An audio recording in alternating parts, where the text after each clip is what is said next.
Hello and welcome. I think this video is more geared towards beginners, but it probably doesn't hurt for those more experienced with the game to also take a look. I want to talk about what makes ACC so special, and I think it really is how detailed the cars are, not just visually, but physically speaking. Every car has an entirely different aero map, for example, which means all cars respond differently to ride height changes on the front, on the rear. They respond differently to wing changes, and this goes so far and so deep into how the cars behave that also the driving style at the end of the day is affected. Each car has to be set up in somewhat of a different way. Certainly there are principles, but all cars differ a bit in what they really require and ask from the driver. Which means you can spend a lot of time on a single car figuring out how it actually works, and even sticking to a car doesn't really get boring on ACC. So what I want to then just do today is take a quick glimpse at a few of those cars, namely the BMW, which is the latest edition. Then we'll have a quick look at the Mercedes, because there are some things different to this car that others don't have. And then we'll move on to have the Nissan, which is very rarely driven, but it has a few traits that are also very rare in the game, or pretty much no other car has. And then I think as one of the cars with the most pronounced driving behavior, we'll take a quick look at the Porsche.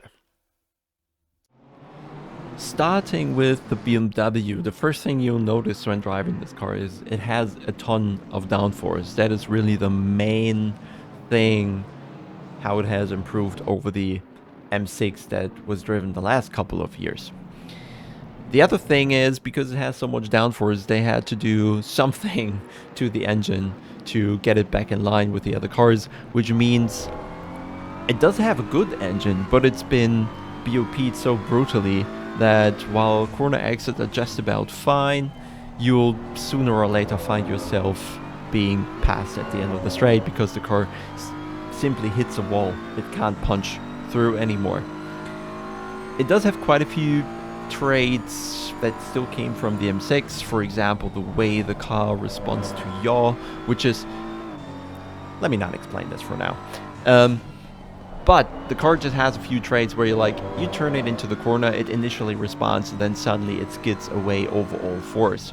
The front end generally is a bit better than the rear, which makes it hard for the driver because you're really forced to not use all the potential the car really has. You always have to tame yourself a bit to keep the rear in check. And one of the major difficulties that car really has is rear end grip out of the corners. It's sometimes really tricky to get the long wheelbase to rotate off this car, and then other shorter cars like the McLaren or Porsche will simply pull away. Having a quick look at the aero map of this car reveals that on the rear you can go up a bit, the aero balance shifts forward, and then you come to a range where the aero balance doesn't really shift forward anymore, almost stays stable, until eventually as you go higher with the rear, the aero balance starts moving to the front a bit quicker even. A few settings on the wing are very linear, like medium-sized steps it will do to the aero balance, and on the front it is also somewhat medium sensitive to ride height changes. No splitter to do tinier changes, so you'll most likely find yourself making compromises between ride height on the front and a certain wing setting on the rear, because they equal one another out, kinda. Driving wise, you'll then see that into slow corners the car is mostly good, but you get an issue with how the engine works on this car, that you sometimes just don't find the right gear for a couple of corners. And you'll also see that the early traction out of the corner, the car really struggles to put the power into the ground, and it doesn't really have the best electronics so far. It's more like the driver is fighting against the electronics instead of them really helping you. On the other hand, the car has such a tiny RPM window where it really produces power that you often have to do everything that you can to keep the car fast in a corner, which makes it very easy to do mistakes that cost a lot of time. Switching to another car, the Mercedes here is, well, quite different in many regards. The engine is much more powerful, or not just more powerful, but it delivers the power in a much wider range of RPM, and often you will find yourself in a position where you can simply choose second or third gear, for example, and the car will largely accelerate the same way out of a corner. Much shorter wheelbase on the Mercedes. It's more willing to rotate into a corner, but it's certainly also not a car easy to drive. However, it does have really great electronics. For example, the traction control is one of the smoothest in the game. You get away with running really high levels of traction control, and this car doesn't really lose a lot of time on corner exits. With a heavy engine in the front though, we're still talking an 8-cylinder as compared to the 6-cylinder in the BMW or in other cars. It is heavy at the front, and there's always a tendency of the car to be very stable, but on the other hand also very understeer, which is something you have to address with the setup. There's one very particular thing about this car, which is the anti-dive system, which simply means the front end will not compress under braking, keeping the gap to the ground rather stable, which will mean the downforce balance of the car doesn't change too much under braking, which is an issue of most other race cars. However, the rear end of the car does come up, so the aero balance still kind of changes, and you will have to find your way addressing this with a setup and keeping the car in a nice balanced aero window. Then looking at the setup screen, starting at the front, you can see there's a range at the front from 42 to 46, where there's no response in terms of aero balance of the car, which gives you some room to play with different aero levels, and a splitter that has very little impact for fine-tuning the aero balance. The rear end, however, has huge impact on the aerodynamic balance of this car, and the wing is, well, causing bigger changes to your aero balance. Driving wise then, you'll most likely slam the throttle on the exit of this car. You use the ABS into the corner to really pull you towards the apex, and then use the TC on the exit to easily allow you be very blunt with the throttle input, and the car will still pull away. Then a major advantage really is that you can choose different gears almost for some turns. The car almost has power, and if you're a couple kilometers down or up in a certain corner, you'll very unlikely run out of RPMs to work with. So you'll always have power even if you're out of position, for example, when you're in a fight.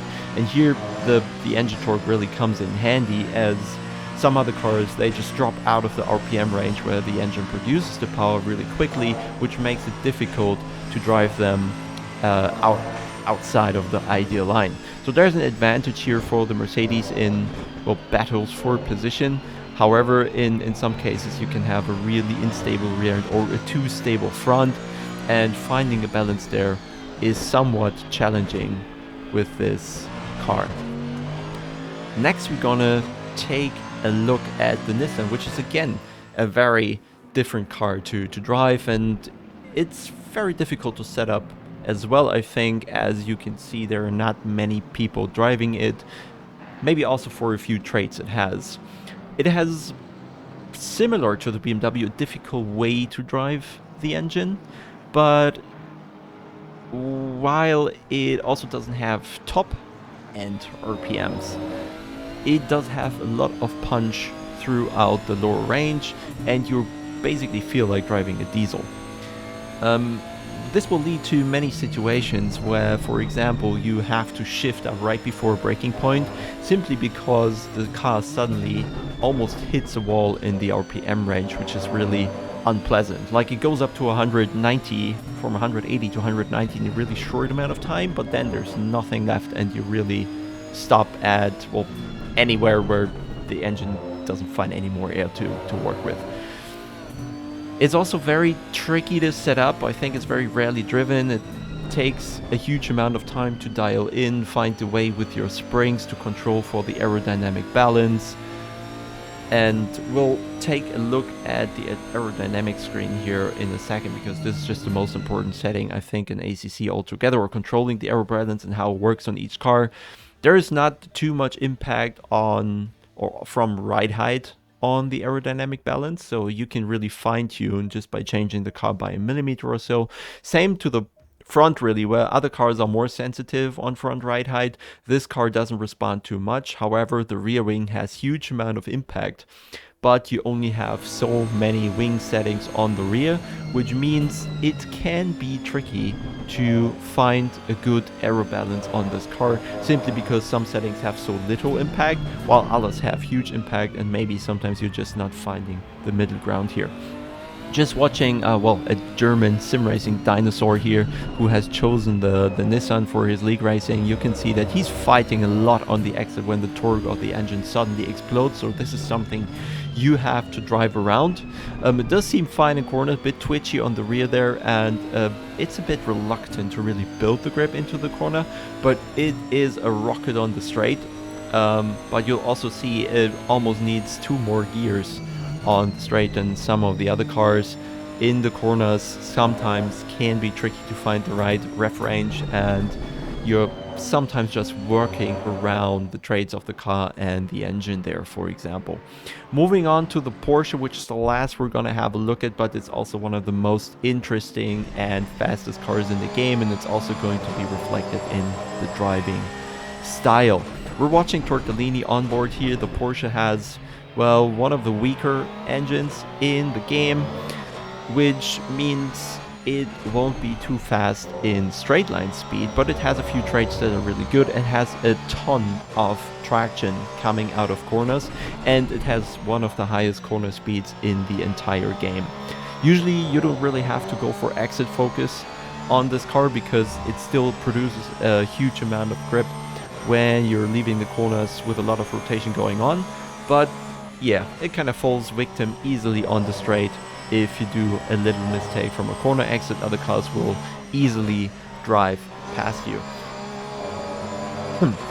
Given that you have to find all your lap time somewhat in the corners, you need to be really aggressive on aerodynamics here, and the car is additionally very, very sensitive to ride height changes front and rear, which makes it really sensitive to drive into corners, especially out of corners. It's mostly very stable due to the engine in the back. Once you put the power down, you're basically have the safest car on the grid, but into the corners, it's certainly the loosest car on the grid. Looking at the aero balance and the rear first, you can see there is a certain range where there's a huge response in balance when you go down with the right height on the rear, and suddenly the direction of balance change as you go closer to the ground changes until it, well, just changes again into the other direction. Wing has quite large impact on this car, so you'll pretty much need to use that. And there's a splitter for fine-tuning on the front, because every millimeter on the front produces huge amounts of extra downforce, which makes the front end of the car really, really sensitive to ride height changes while driving, which also means this is reflected in how you drive this car into corners, and you have to be really careful. We're driving with Tortellini here for a second in AOS Brands Hatch race, and you can see how he's fighting the car on corner entry and how careful he has to be to keep the rear in place. Every time he puts the brake on, the front pitches forward a bit, and the aerodynamic balance on the car changes drastically, and that's what he's working around mostly with his driving, working around with the setup, keeping the car in a somewhat stable yet quickly rotating car in fast corners. So you can see here in his driving inputs that is pretty sensitive, and almost every time he's on the edge of losing the car there, which just makes it difficult to be consistent with the Porsche. You'll likely see Porsche drivers go up and down in their lap times a bit more than other cars that are more stable, like the BMW, for example, but they have other sources of mistakes that can cost lap time, whereas there are cars like the Mercedes or the McLaren even that we didn't speak about that make it very easy for the driver to be consistent. I hope, as I already get a dry throat, this wasn't too much talking and still carried a bit of information. And, well, like, subscribe, all the things that you do on the internet, and speak soon.